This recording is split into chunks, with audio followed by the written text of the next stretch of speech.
Hey guys, in this episode of On Two Wheels, Superbikes.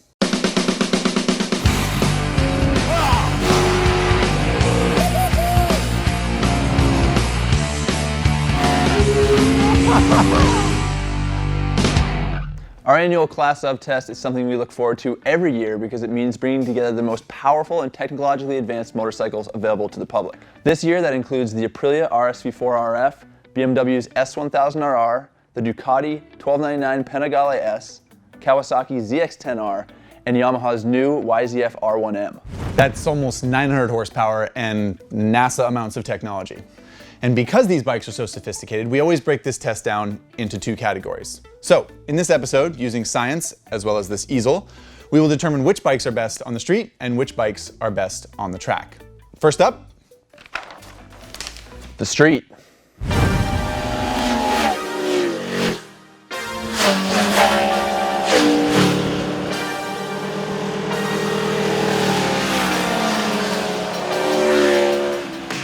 I've always really liked the RSV4 for two reasons. I love how compact it is and the way it fits me, and I absolutely love that V4 engine.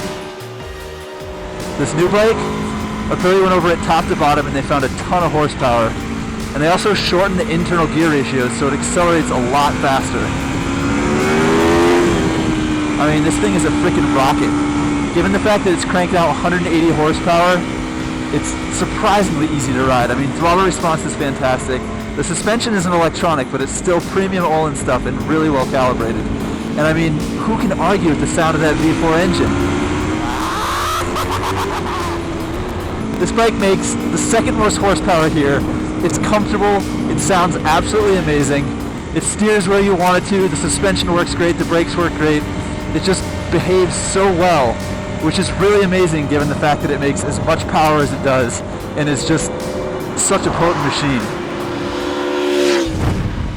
Yamaha's R1M. This baby is a very impressive bike, but it's not impressive for the reason that you think it is. You think it's impressive because it has electronic suspension and it has all the gizmos and whiz-bangs and doodads. But what's the most impressive is that Yamaha said they focused on the track, first and foremost. We're making this a track-oriented bike that you can also take on the street. So what's incredible is how good it is on the street.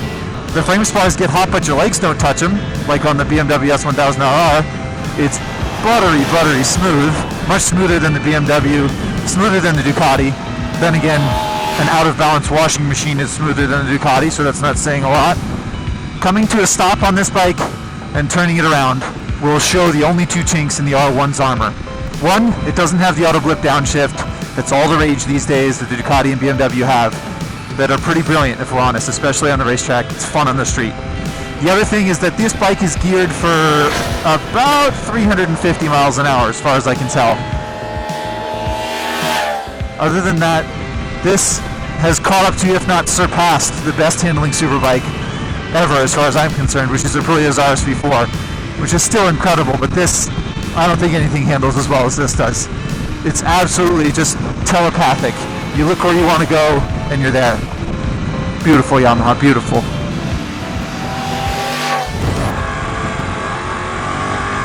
What the hell is it doing? Just calm down, jeez. Historically, the Panigale has not been the most comfortable street bike. Ducati made this one a little better with a softer seat and some more heat shielding over that giant exhaust. It does have pretty good legroom. But other than that, this thing is brutal. It is not comfortable. It is not even close to comfortable. When you're sitting in traffic, there's so much heat coming off that rear header that it literally feels like my boys are on a barbecue. If anyone out there is thinking about getting a vasectomy, just spend a couple hours on a Panigale on a hot day and you'll be fixed for life. The bike does have the auto up and down shift, the quick shifter up and down, which is pretty bitchin', but doesn't work nearly as well as BMW's setup. And this engine, while it's an impressive feat of engineering making a crap ton of power, it's just so rowdy and so difficult to manage. Aggressive throttle response, grabby clutch. I mean, Ducati's got cachet, it is drop dead gorgeous, but as a street bike, there are a lot of better machines out there. Well, no engine heat here on the S1000RR. The frame spars do get a little hot, and depending on what RPM you're at, the bars get a little bit buzzy. But other than that, it's largely perfect. Not a lot to dislike about this bike. I mean, the mirrors are perfect, the seat's comfortable, the riding position's good, it's got cruise control, it's got heated grips, it's got 185 horsepower, and the brakes, good golly, the brakes are good. Some people say that they're a little grabby. I say no such thing. If you think it's ugly, don't buy it. If you think it doesn't sound cool enough, don't buy it. But man, on science alone, this thing is a fucking masterpiece, man. It's incredible. The ZX-10, the Ninja, the quintessential sport bike. Unlike the rest of the bikes in this comparison, the ZX-10R was not designed first and foremost to dominate on the racetrack. Pretty interesting that it's done so well in World Superbike, but the fact is Kawasaki put a ton of time into making this a functional street bike. And it is. It's plenty comfortable, it's very smooth, strong brakes, strong motor. It does everything you want a superbike to do. Unless, of course, you want your superbike to have wheelie control, launch control, and electric suspension. But if you're not into that sort of thing, ZX-10 is still a kick-ass motorcycle. It's crazy to think that just a few years ago, this is the cream of the crop. This was the top of the hill for bikes from Japan. But now, with the new R1, with the new S1000RR, the Panigale, and the RSV4, the fact is, the ZX-10 is just outclassed. That does not mean it's not an absolutely wonderful motorcycle. And if you buy one, you will definitely be happy. But if you're looking for cutting edge, it is well beyond where the Kawasaki is. Not surprisingly, we were having a blast riding all of these bikes. Enough so that we lost track of daylight and may have ignored the low fuel light a little too long. But nothing makes you appreciate just how light superbikes have gotten, like having to push one to the gas station. So, no surprise that BMW has the best street bike. Were you surprised? Not in the slightest. Nobody was surprised. What was a surprise, however, is that Aprilia's RSV4 was pretty good on the street. Yeah. They added a bunch of power, it's got slightly shorter gearing, it looks gorgeous, it sounds better than anything I've ever heard. It does. It's really a great motorcycle. The R1 gets the nod because the ride modes are a little bit more diverse, a little bit more tunable, and the suspension offers a lot more flexibility on the street. All things considered, it's also gorgeous, also sounds great, and is really comfortable. It's a great bike. Yep. So that rounds out the top three. In fourth position is Kawasaki's ZX-10R, which is still a very relevant motorcycle. It's comfortable, it's got great wind protection, and it's the most affordable bike here. Which brings us to the most expensive bike in the test that finished last in the street portion. Yes, Ducati's 1299 Panigale blasts your thighs with engine heat, and it's got super abrupt throttle response, a super grabby clutch. I mean, the thing's as painful to ride as it is pleasing to look at. Indeed. But the Ducati faithful would probably say that this is a performance machine. It's not supposed to be comfortable. It's supposed to be dominant on a racetrack. All right, well, I think the only fair thing to do is set these things free on a track. Whew. That's a good idea. Let's cross our fingers then that this says track on it. Yes! My favorite part.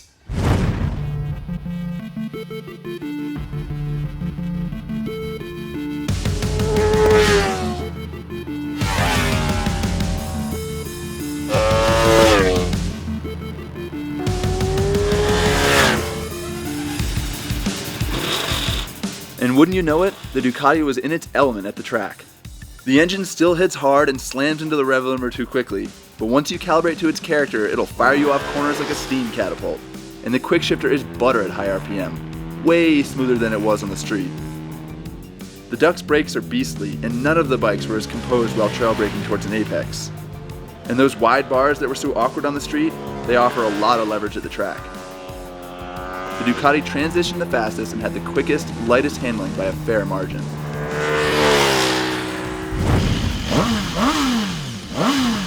On the other hand, the BMW felt like it gained weight at the track. Crank up the speed and the Beamer steering gets really heavy, making fast transitions a lot of work. Part of the problem is the riding position, which is just too relaxed for aggressive track work. Power, however, is not a problem. There really aren't any words to describe how insane the BMW's engine feels once that tach needle swings past 12,000 RPM. It feels like it shouldn't even be legal. Thankfully, the brakes are just as vicious. The hardware is similar, we know, but the BMW's Brembos feel twice as powerful as the other bikes. Yamaha's R1M sits low on the list in terms of horsepower, but you'd never know it from looking at the lap times. Handling is out of this world, and the chassis feels rock solid in every part of the turn. A compact riding position is a big bonus on the track. The R1 is easy to move around on, yet you always feel connected to the bike. Electronics are the Yamaha's claim to fame, and it's an inspiring package. Everything, the suspension, traction control, slide control, and ABS, are perfectly tuned to help you turn faster laps.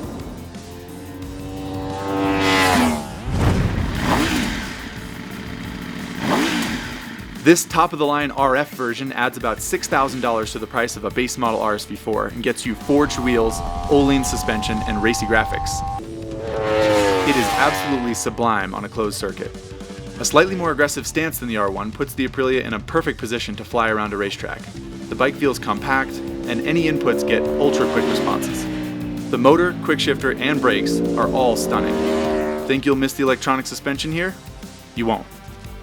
Despite having less technology than some of the competition, the Aprilia almost topped the charts at the track.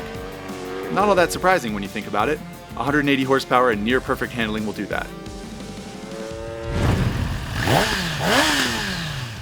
In 2012, the ZX-10 beat out all the other bikes from Japan in our all-Japanese shootout. But 3 years on, the Ninja has remained the same, while the rest of the class has progressed, dramatically.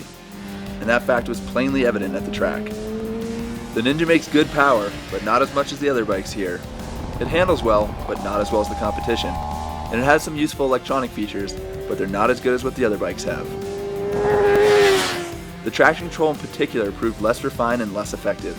Combine that with the rear end that lacked mechanical grip, despite lots of suspension tuning, and we just didn't have the confidence to get on the gas hard. We tried to push the Kawasaki as hard as the other bikes, but it kept pushing back. And when a bike pushes back, you should listen, because as it turns out, There's this little tidbit from my tip over on the ZX-10. Yeah, tip over is a bit of an understatement. What you did was you high-sided the thing at about 60 or 70 miles an hour and turned it into scrap metal. Yeah, I kind of did. Yeah, 70,000 miles an hour is more like what it felt like. But it did serve as a very real reminder, which I obviously needed, that it doesn't really matter how technologically advanced these bikes get. They're still pretty easy to crash if you think you're better than you are. Absolutely, and you know what? That's the reason we come to the racetrack, because when you're pushing the envelope, sometimes this stuff happens. But the main reason we came out to Buttonwillow Raceway was to figure out what is the best Superbike of 2015. Indeed. And in this case, it was pretty clear, really. Ari did his best lap on it, and I did my best lap on it. It's Yamaha's new YZF R1M. This is how it shook out. In the end, R1M at the top of the charts, and for all the same reasons, really, whether it was Ari or myself. The front end works the best, it comes out of corners the best, all the electronics work terrifically well together. It's everything you want a track bike to be. Yeah, and look at that lap time, man. 102.4, that is smoking fast. Agreed. But RSV4 right in its tail, 0.2 of a second off. And I mean, this top spread is ridiculous. That's 3/4 of a second separating the top 4 motorcycles. So that is a real close gap. Yeah, real tight at the top. But needless to say, R1M, best track bike. BMW S1000, as we discussed, best street bike. Which brings us to our final point, which is that this test is not always about which bike is best in a certain scenario. It's about which bike speaks to you, which bike you want to be seen riding and you want to feel underneath you. So, Ari Henning, if it's your money, which one do you have? You know, that's actually a really easy question to answer. I would get the RSV4 because that V4 motor absolutely just speaks to me. I love the way it makes power, I love the way it sounds. And you know what? It was a really good street bike and it was blistering fast on the racetrack. Yeah, I support your decision 100%, my friend. That is a terrific motorcycle. Well, what about you, Zach? What would you get? Well, I hate to be cliche, but I gotta get the S1000. For me, on the track, it was a lot of fun. It worked really well, stupid fast. Yeah. And on the street, I mean, it's just the most horsepower, cruise control, heated grips, comfortable. I don't really know what else to say. Yeah, man, not a bad decision. So that's it, guys. I hope you enjoyed this test as much as we did. And I'm sure everyone on the internet will agree with all of the conclusions that we came to, yeah? Oh yeah, nothing but positive comments and thumbs up. See you next time, guys. This is the anatomy of Zach's high side on the ZX-10 during our 2015 class of testing. This is turn 1, it's max lean angle, you're in second gear, you're hard on the gas. You can see this dark stripe here that's getting wider and darker, and at the end it kind of hooks over. That's where you high-sided. So the bike high-sided and flipped. We've got this green mark from where the tank touched down, and that's probably bar end or lever. And the bike jumped up in the air, rotated. We got some more hard parts that went down. You've got this black smear here with a gash, which is the tire and the rim impacting the ground. And then another 20 feet on, we've got a much bigger one. We've got a left and a right, that's probably the rear. It's all smeared with rubber and a big gouge, the same on the left side, and then there's some middle parts where probably the engine and rear set touched. And then another 20 feet down after the bike flew through the air, we've got some more hard parts touching down, some more rubber smears, and then it looks like the bike just slid on its side, went another 30 feet, and came to a stop here. And Zach was off in the dirt there, so I mean, we've just covered probably 120, 130 feet start to finish.